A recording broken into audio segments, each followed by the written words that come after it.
The first time I ever talked in quote unquote been with a girl was in the 7th grade. And looking back on it, it wasn't really nothing seriously, but back then, bro, I was thinking I was a dog because that was the first time I actually found out someone genuinely had a crush on me for real. That girl was my quote unquote first love, you feel me? And we used to talk like every single day after school, during the weekends. We were playing games like, bro, we were playing Fortnite together, bro. Looking back on this is really corny, bro. This was really cringy. This is all the cringe aside, I actually did like her in the 7th grade, but then she had to move away. And I honestly couldn't get over her, even while I was talking to a different person. But one day she just texted me randomly saying she had to do a dare or something. Basically, I don't even really remember what the dare was. All I know is I didn't want to talk to her after that, so I was okay, you feel me? So quite literally, almost 2 years after like she moved and stuff like that, she randomly texts me one more time. And I see the notification is from her because, you know, I don't block people personally and delete numbers because that's just stupid. If I don't want to talk to you, I'm not going to talk to you. But I do end up reading the message because I'm like, you know what, I'm not going to leave her and like deliver a red because that's just stupid. So I open the message and she basically asks me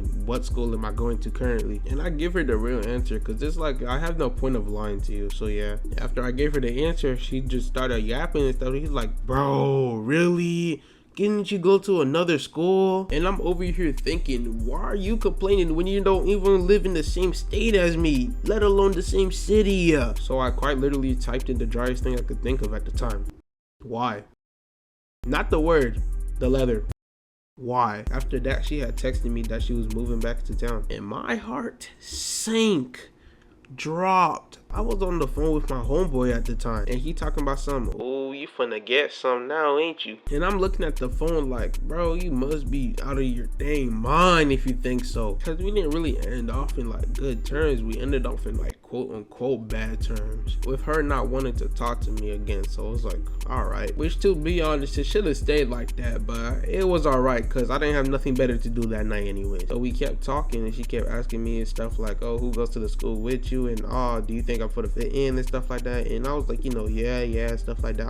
I was being a little dry a little bit. And as the night progressed, I started like, oh yeah, man, you know, I started getting less and less dry because it was like, you know, it was actually being an interesting conversation. So we kept talking, and then until the point where she like, yo, can we call real quick? Because I just want to yap in person. I don't feel like texting a lot. Which I should have said no, but to be honest, I was blinded, okay? Because around this point, bro, I haven't talked to a female in like a good year or so. And when I say talk, I mean like talk casually on like, I guess consistently and stuff like that. So your boy was a little bit blinded and was being a little bit thirsty, and obviously I said yes. So we had FaceTimed and she had her camera on. I didn't turn my camera on because I'm too dark for me to be turning on my camera during the night. But she had her camera on and stuff like that. And I ain't gonna lie, bro, she was looking way more fun than she used to in middle school. Like, she had the bonnet on, she had a like yellowish like sunset lighting on, you feel me, no makeup, everything was natural. I was getting thirsty around the time, okay? But I hit all the feelings and stuff like that, and we just talked. But we had a great time, you know, we was laughing and stuff. It was all fun and chill. But we had went to sleep, and yeah. So yeah, I thought that night was just gonna be like that. It was just like a one-time thing, and I was really sleeping. I wasn't even sleeping for her. I was just thinking, I was like, dang, what had happened? But again, I had dismissed all the feelings and just went to sleep, and you know, just went through my day the next morning.